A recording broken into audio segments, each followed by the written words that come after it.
வணக்கம். நம்ம இன்னைக்கு பார்க்க போகிறது த லாஸ்ட் அட்வென்ச்சரர் சாப்டர் 30.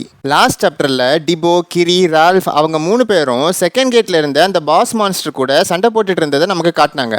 அதில் டிபோவை அடித்து தரையோட தரையாக்கிறோம். அடுத்து கிரியையும் மயக்க அடைய வச்சிருக்கோம். கடைசியாக இந்த ரால்ஃப் எப்படியாச்சும் அந்த மான்ஸ்டர் கிட்ட இருந்து தப்பிச்சிடணும்னு ஓடிக்கிட்டு இருக்கும்போது 100 மேன் கேட்டில் நடந்த மாதிரி மயங்கி இருந்த டிபோ எழுந்து அந்த மான்ஸ்டரை வெறித்தனமாக அட்டாக் பண்ண ஆரம்பிச்சிருப்பான். அதுவும் இந்த வாட்டி சர்க்கிள் அப் வேற ஆயிருப்பான். எப்படியோ ரால்ஃபோட உதவியோட அந்த மான்ஸ்டரோட வீக் பாயிண்டான அதோட முதுகுல இருந்த கத்தியை ஒரு அடி அடிச்சு அப்படியே உள்ள இறக்கி அந்த மான்ஸ்டரோட கோரையை உடைச்சிருப்பான் டிபோ. சாப்டர் தொடங்கினதும் வலி தாங்க முடியாம அந்த மான்ஸ்டர் கதறதை நமக்கு காட்டுறாங்க. இருந்தும் டிபோ அதை விடாம அட்டாக் பண்ண பார்க்கறான். அப்போ அவனை தள்ளி விட்டு அந்த மான்ஸ்டரோட கையில் வச்சிருந்த ரால்ஃபை அப்படியே அவன் மேலே தூக்கி எறியுது. 2 பேரும் பறந்து போய் ஒரு இடத்துல விழுறாங்க. அப்போதான் டிபோ அவனோட சுயநினைவுக்கு வரான். என்ன ஆச்சுன்னு எழுந்திருக்கும் போது அவன் மேலே கிடக்கிற ரால்ஃபை பார்த்து என்ன நடக்குது இங்கன்னு கேட்குறான். ஆனால் ரால்ஃபோ அந்த மான்ஸ்டர் புளிஞ்ச புளியில மயங்கி கிடக்கிறான். பயத்தில் அந்த மான்ஸ்டர் தப்பிச்சு போலான்னு பார்க்குது. ஆனால் அதனோட கோர் உடஞ்சதுனால அதனோட உடம்புல எங்கெங்கெல்லாம் ஃப்ரீஸ் ஆயிருந்ததோ அது அப்படியே உடஞ்சி கீழே விழுது. 2 கையும் இல்லைனான்னு எப்படியாச்சும் பொழைச்சிக்கணும்னு அந்த மான்ஸ்டர் ஓடும்போது அதனோட காலும் ஃப்ரீஸ் ஆகி உடையுது. ஒரு பாயிண்ட்ல அந்த மான்ஸ்டரோட உடம்புல கையும் இல்லை காலும் இல்லை. முதல்ல விழுந்த கையை தவிர மற்ற உடம்பு எல்லாம் அப்படியே ஃப்ரீஸ் ஆகி காத்தோட காத்தா கரையுது. அதை கடைசியா முழிச்சிருந்த டிபோ அவன் விழுந்த இடத்துல இருந்து பார்த்துக்கிட்டு இருக்கிறத நமக்கு காட்டுறாங்க. நெக்ஸ்ட் பேனல்ல இவ்வளவு நேரம் மயங்கிருந்த கிரி கண் முழிக்கிறா. எங்கன்னு பார்த்தா ஒரு குகையில பான்ஃபயர் பக்கத்துல சேஃபா படுத்துக்கிட்டு இருந்திருக்கா. அவங்கள இவ்வளவு நேரம் டிபோ கார்ட் பண்ணிக்கிட்டு இருந்திருக்கான். ஒரு வழியா எழுந்துட்டியான்னு கேட்குறான். அதுக்கு நீ இன்னும் உயிரோடவா இருக்க, அந்த மான்ஸ்டருக்கு என்ன ஆச்சுன்னு கேட்குறா. உன்னை எதால போத்திருக்கேன்னு பார்த்தல அந்த மான்ஸ்டரோட தோல் தான். பசிச்சதுனால அந்த மான்ஸ்டரை வெட்டி சாப்பிடலான்னு பார்த்தேன். ஆனால் என்னால் கடிக்கவே முடியல, ரப்பர் மாதிரி இருந்தது. அதான் அதனோட தோலையாச்சும் யூஸ் பண்ணலான்னு அப்படியே அதை கட் பண்ணி எடுத்துட்டேன்னு சொல்கிறான். அதை போய் சாப்பிட பார்த்தியே, உனக்கு தைரியம் தான்டா. அப்புறம் நாங்கள் எழுந்திரிக்கணும்னு வெயிட் பண்ணிக்கிட்டு இருக்கியான்னு கேட்குறா. அதுக்கு அது மட்டும் கிடையாது, எனக்கு வேற வழியும் இல்லை. ஏன்னா எஸ்கேப் கேட் எங்கேனே தெரியல. அது போக வெளியில் வெதரும் சரியா இல்லை, அதனால கொஞ்சம் ரெஸ்ட் எடுக்கலாமேன்னு உட்காந்துருக்கேன். அப்புறம் இவன் இருக்கானே, இவனோட நிலைமையும் சரியா இல்லை. பனிப்புயல் கொஞ்சம் அடங்கினதுக்கு அப்புறமா அந்த எஸ்கேப் கேட்டு எங்கன்னு தேடலான்னு இருந்தேன். சரி, நீ இன்னும் கொஞ்சம் ரெஸ்ட் எடு, நான் வெளியில போய் ஸ்கவுட் பண்ணிட்டு வரேன்னு சொல்லிட்டு டிபோ வெளியில கிளம்புறான். நெக்ஸ்ட் பேனல்ல டிபோ அந்த எஸ்கேப் கேட்டை தேடிக்கிட்டு இருக்கும்போது ஒரு நாள் ஆச்சு. இன்னும் அந்த எஸ்கேப் கேட் எங்க இருக்குன்னே எனக்கு தெரியல. பாஸுக்கு வேற என்னாச்சோ, என்னால் சரியாவே யோசிக்க முடியலையேன்னு திங்க் பண்ணும்போது அவனோட பின்னாடி ஏதோ ஒன்று வர்றத நோட் பண்றான். என்னன்னு பார்த்தா அந்த ஈவிலை மான்ஸ்டர்ஸ். நான் அப்பவே நினைச்சேன் இது நடக்கும்னு. இந்த மான்ஸ்டர்ஸ்களால தான் என்னால் சரியா அந்த எஸ்கேப் கேட்டையே தேட முடிய மாட்டேங்குதுன்னு சொல்லிட்டு ஒரு ஈவிலை மான்ஸ்டர் கூட்டத்துக்கிட்ட இருந்தே தப்பிச்சு ஓடுறான். நெக்ஸ்ட் பேனல்ல டிபோ அந்த கேவுக்கு திரும்பி வர்றதை நமக்கு காட்டுறாங்க.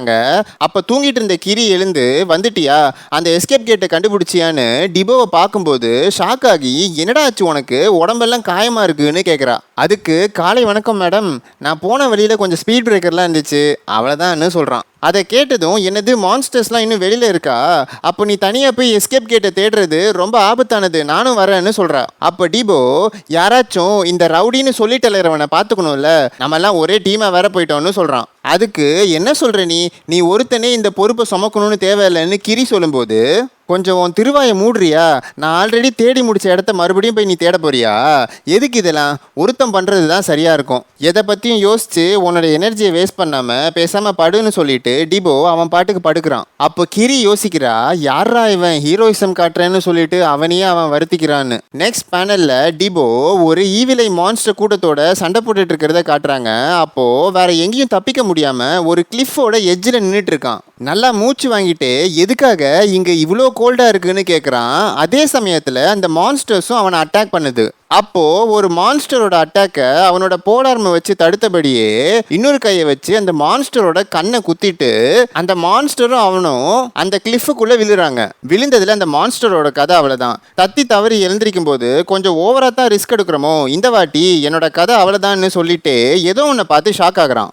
என்னன்னு பார்த்தா யாரோ ஒரு அட்வென்ச்சரர் அந்த குளிர் தாங்க முடியாம அப்படியே அங்கேயே இருந்து உறைஞ்சு இறந்து போயிருக்காரு. அதை பார்த்து இறந்துட்டாரா, பார்க்கறதுக்கு இப்பதான் இறந்து போன மாதிரி இருக்கு, இது என்ன அவரோட உயிலான்னு சொல்லிட்டு அவரோட கையில இருந்து ஒரு லெட்டர் எடுக்கிறான். அந்த லெட்டர் பார்த்ததும் என்ன இவ்வளோ எழுதியிருக்குன்னு சொல்லிட்டு படிச்சு பார்க்கறான். அந்த லெட்டர்ல இருந்தது என்னன்னா, இந்த லெட்டரை உங்க பேர் எனக்கு தெரியலனாலும் உங்ககிட்ட ஒப்படைக்கிறேன். உங்களுக்கு கொடுக்க என்கிட்ட எதுவும் பெருசா இல்லை, ஆனா தயவு செஞ்சு என்னோட கிளவுஸ் எடுத்துக்கோங்க. நீங்க ஒரு வாரியரா இருந்தா இந்த கிளவுஸோட ஸ்கில் மூலமா வாரியர் மாஸ்டரி கிளாஸை ஈஸியாக உங்களால் கம்ப்ளீட் பண்ண முடியும். உங்களுக்கே தெரியும்னு நினைக்கிறேன், நாங்களும் கானியா மர்ச்சன்ட் யூனியனோட ட்ராப்பில் விழுந்துட்டோம். என்னோட பார்ட்டியில் இருந்த மற்ற அட்வென்ச்சரர்ஸ் இந்த கேட்டோட பாஸ் மான்ஸ்டரான ஸ்னோ ஐட்டி மூலமாக அவங்களும் இறந்துட்டாங்க. நடந்த துரதிர்ஷ்டங்களான விஷயங்களில் ஒரே ஒரு நல்ல விஷயம் என்னென்னா, நான் எஸ்கேப் கேட்டை கண்டுபிடிச்சிட்டேன். ஆனால் அதுவும் எனக்கு சாதகமாக இல்லை. இது ஒரு ஸ்பெஷல் கேட்டு போல் இருக்குது. அந்த பாஸ் மான்ஸ்டரை கொன்னாதான் எஸ்கேப் கேட்டையே ஆக்டிவேட் பண்ண முடியும். அது எங்கே இருக்குன்றத ரஃபாக இந்த லெட்டர் பின்னாடி வரைஞ்சி வச்சுருக்கேன். உங்களுக்கு இந்த கேட்லேருந்து தப்பிக்கிறதுக்கும் என்னோட சார்பாக இந்த லெட்டரை டெலிவர் பண்ணுறதுக்கும் போதுமான ஸ்ட்ரென்த் இருக்கணும்னு கடவுள்கிட்ட வேண்டிக்கிறேன்னு எழுதியிருந்தது. டிபோ அந்த லெட்டரை எடுத்துக்கிட்டு அந்த இறந்து போன அட்வென்ச்சரருக்கு கடைசி மரியாதையும் செலுத்திட்டு அந்த இடத்த விட்டு கிளம்புறான். நெக்ஸ்ட் பேனலில் நிறைய ஈவிலை மான்ஸ்டர்ஸ் இறந்து கிடக்கிற இடத்துக்கு நடுவில் நிறைய கால் தடங்கள் இருக்கிறத காட்டுறாங்க. அவங்க 3 பேரும் எஸ்கேப் கேட்டை தேடி கிளம்பிட்டாங்க போல. கிரி எஸ்கேப் கேட்டை ஆக்டிவேட் பண்ணுறா. டிபோ ரால்ஃபை தாங்கிட்டு பின்னாடியே நடந்து வந்துகிட்டு இருக்கான். கேட்டுக்கு வெளியில் போகிற கடைசி நிமிஷம் வர யாராச்சும் பின்னாடி வராங்களான்னு பார்த்துக்கிட்டே வரான். ஹீரோ நினச்சி கவலைப்படுறான் போல இருக்கு. ஒரு வழியாக 3 பேரும் ஆரஞ்சு கேட்டை விட்டு வெளியில் வராங்க.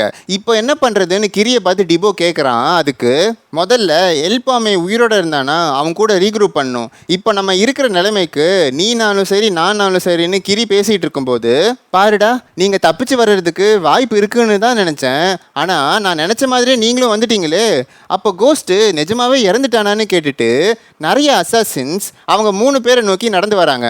அதை பார்க்குற டிபோ மறுபடியும் கானியாவா, இவனுங்க நம்மளை விடவே மாட்டானுங்களா, இது ரொம்ப ஆபத்தாச்சே, நான் இருக்கிற நிலைமையில இவனுங்களை சுத்தமாக என்னால் சமாளிக்கவே முடியாதுன்னு திங்க் பண்ணுறான். அப்போ பார்த்து அந்த அசாசின்ஸில் ஒருத்தன், கவலைப்பட தேவையில்ல, கண்ணு மிக்கிற நேரத்தில் உங்கள் கதையை முடிச்சிடுறோன்னு சொல்லிட்டு மீதி இருந்தவங்களை அவங்க மேலே ஏவி விடுறான். கிரி டிபோவை பின்னாடி போக சொல்லிட்டு ஒரு அசாசினோட அட்டாக்கை அவளோட கத்தியால் தடுக்கிறா. அந்த சமயத்தில் இன்னொரு அசாசின் நருட்டோவில் யூஸ் பண்ணுற கூனாயின்ற மாதிரி நைஃபை தூக்கி எறிகிறான். அது கிரியோட காலில் சொருவுது. ஆல்ரெடி வீக்காக இருந்த கிரி வலி தாங்க முடியாமல் கதறும்போது டிபோ கிரின்னு கத்துறான். அந்த சமயத்தில் டிபோவையும் ரால்ஃபையும் இன்னொரு அசாசின் அட்டாக் பண்ண வராங்க. என்ன பண்ணுறதுன்னு தெரியாமல் தவிக்கும்போது கேட்டுக்குள்ளே இருந்து ஒரு ஃபயர் ஆரோ டிபோவையும் ரால்ஃபையும் அட்டாக் பண்ண வந்த அசாசினை தொலைச்சிட்டு போகுது. அதை பார்த்து டிபோவும் கிரியும் ஷாக் ஆகுறாங்க. டிபோ கிரி ரால்ஃபை அட்டாக் பண்ணுங்கன்னு சொல்லி ஆர்டர் பண்ண அந்த அசாசின் என்னது இதுன்னு கேட்கறதுக்குள்ள டெலிகனிசிஸ்ல அப்படியே அந்த ஃபயர் ஆரோ பெண்ட் ஆகி இருக்கிற எல்லா அசாசின்ஸ்களோட கதையும் முடிச்சுட்டு கடைசியில ஆர்டர் பண்ண அசாசினோட நெஞ்சையும் தொலைக்குது. கிரியும் டிபோவும் ஷாக்ல ஃபயர் ஆரோ வந்த வழி அந்த ஆரஞ்சு கேட்டை பார்க்குறாங்க. அப்போ டிபோ சிரிச்சுட்டே, எனக்கு இது சொல்லணும்னு விருப்பம் இல்லை, ஆனால் சொல்லணும்னு தோணுதுன்னு சொல்கிறான். அதுக்கு ஹீரோ கேட்டு முன்னாடி நின்றுட்டு ஃபயர் ஆரோவையும் டெலிகனிசிஸையும் ஆக்டிவேட் பண்ணிட்டு, என்ன அவ்வளோ மிஸ் பண்ணியே என்னன்னு கேட்குறான். ஆமாம் அப்படியே வச்சுக்கோ, அப்புறம் ரொம்ப லேட் வேற ஆயிடுச்சு, ஒழுங்கு மரியாதையா நீ தான் எங்களுக்கு பீர் வாங்கி கொடுக்கணும்னு டிபோ ஹீரோவை பார்த்து சொல்கிறான். ஒரு வழியாக கானியா மர்ச்சன்ட் யூனியனோட ட்ராப்ல இருந்து ஹீரோவோட பார்ட்டி மெம்பர்ஸ் எல்லாரும் தப்பிச்சிட்டாங்க. இதோட சாப்டர் 30 முடிவடைகிறது. உங்களுக்கு இந்த சாப்டர் பிடிச்சிருந்தா மறக்காம லைக் பண்ணிருங்க. அப்பதான் இந்த வீடியோ நிறைய ஆடியன்ஸ்க்கு புஷ் ஆகி நிறைய வியூஸும் கிடைக்கும். இன்னும் நீங்க மிஸ்டிக் ஸ்டோரிஸ் தமிழ் சேனலை சப்ஸ்கிரைப் பண்ணலையா, தயவு செஞ்சு சப்ஸ்கிரைப் பண்ணிக்கோங்க. நெக்ஸ்ட் சாப்டர்ல மீட் பண்ணலாம். நன்றி, வணக்கம்.